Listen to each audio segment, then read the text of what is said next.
Hi, friends. Welcome back. Glad you can join me again today for this journey through the Unvarnished Jesus. We are on day number 28, and this is the fourth station of the cross. And the paragraph before us is of Peter denying Jesus 3 times. It's found in the Gospel of Matthew, chapter 26, verses 69 through 75. Let me read it for us. It says, "Now Peter was sitting out in the courtyard, and a servant girl came to him.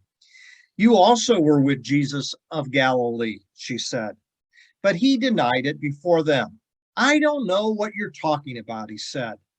Then he went out to the gateway, where another girl saw him and said to the people there, 'This fellow was with Jesus of Nazareth.' He denied it again with an oath. 'I don't know the man. I promise you that.' After a little while, those standing there went up to Peter and said, 'Surely, surely you are one of them, for your accent gives you away.'" Can't deny that, right? Then he began to call down curses on himself, and he swore to them, "I don't know the man." Immediately, a rooster crowed. And Peter remembered the word Jesus had spoken, "Before the rooster crows, you will disown me 3 times." And he went outside and wept bitterly.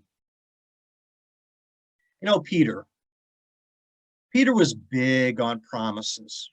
He was loud. He was boisterous. He was emphatic.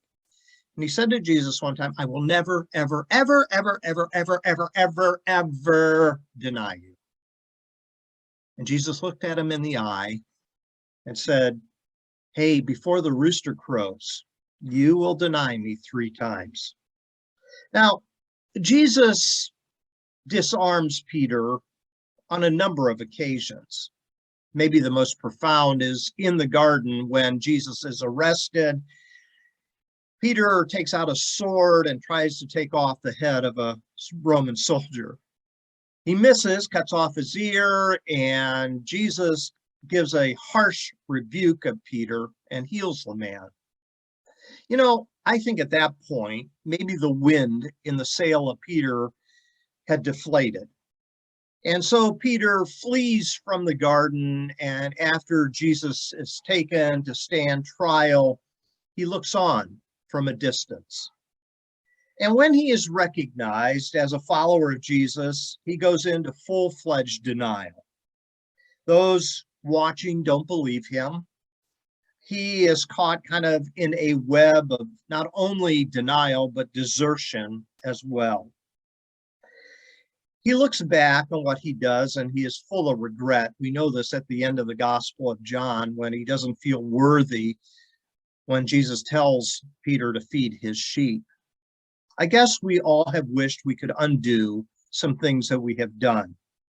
And when the rooster of regret crows, we will weep for a little while. But I promise you this, it does not signal the end. It is just the beginning of something better. It's the beginning of a better person. It's the beginning of the journey of a wounded healer, one who has been cut by his own actions, but has healed and is able to feed the sheep and is able to help others in the midst of their mistakes. May we be wounded healers, for this is what God calls us to do, to be healed and to help heal. Pray with me, please. Jesus, we hear the rooster reminding us of our mistakes. Heal us, help us, and use us, I pray. Amen. Have a great day, everyone. We'll see you tomorrow.